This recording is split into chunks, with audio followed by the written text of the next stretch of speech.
Well, we know a lot of people are getting excited, gearing up for the Eastern Sierra Tri-County Fair. It's all starting on Thursday and going through Sunday at the Tri-County Fairgrounds in Bishop.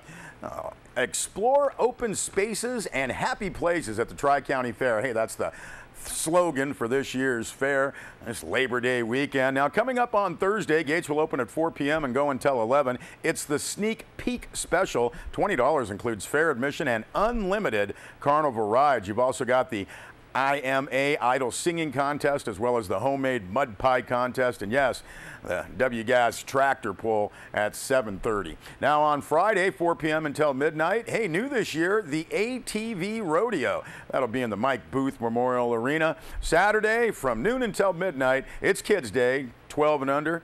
Free all day. The entire fairgrounds, non-smoking from noon to 6 p.m.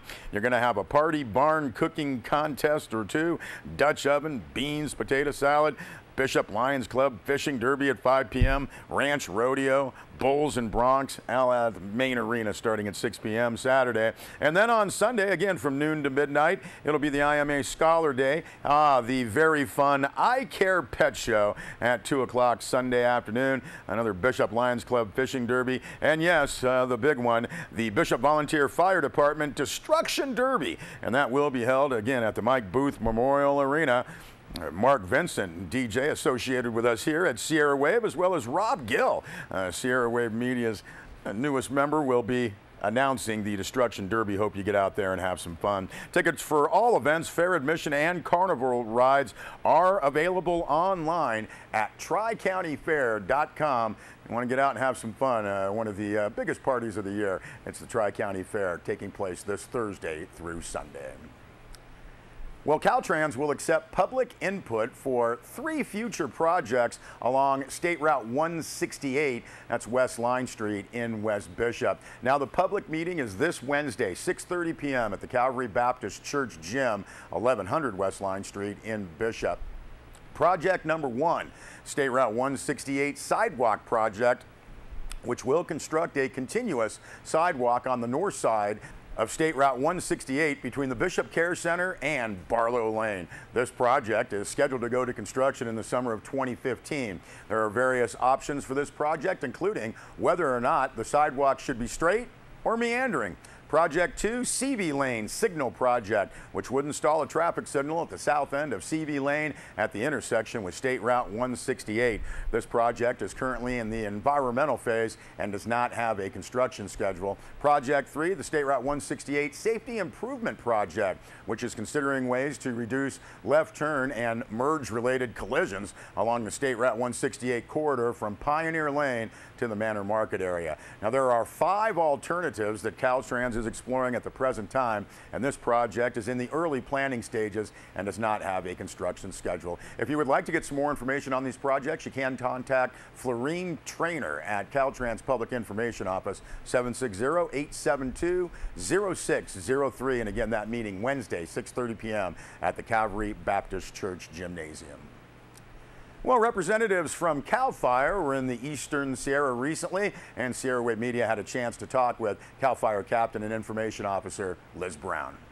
CAL FIRE is an all-risk agency. We provide structure protection, municipal response, wildland protection, search and rescue, surf rescue, hazmat, urban search and rescue. We are an all-risk fire department, and we can provide protection. We do it from Oregon border all the way to the Mexican border. And how long has CAL FIRE been in existence?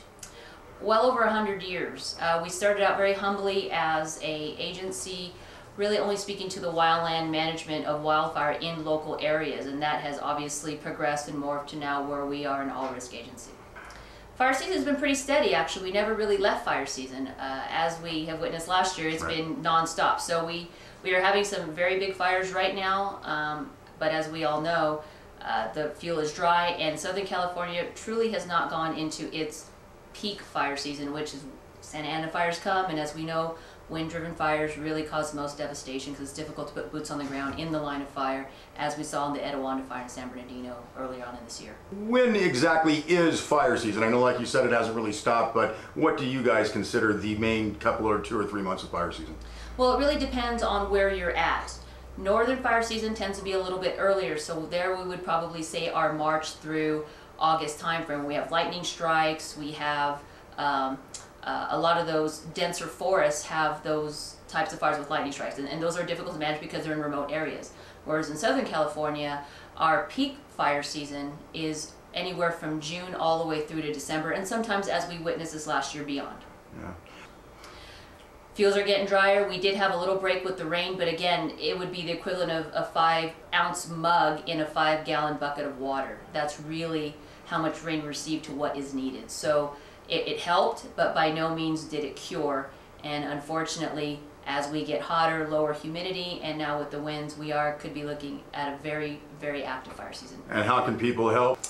In order to help themselves, we recommend them being educated. Education is the #1 resource for the public, and we have many resources for them to be able to prepare themselves, what to take if fire comes to their neighborhood, how they can defend their space, what they need to do to provide a defense, so that way when we show up to a fire and a fire is threatening their home, we can provide that offense while not endangering ourselves to where we're bringing a victim to our rescue. And you have a website for information on that. www.calfire.ca.gov, and it has many resources, defensible space plans, what to bring, what you should do, creating a contingency plan for your family, so that way you get all your important documents and accountability so you can make that safe exit. So that way roads are clear, resources can get into your house to protect it, and we don't have that traffic jam.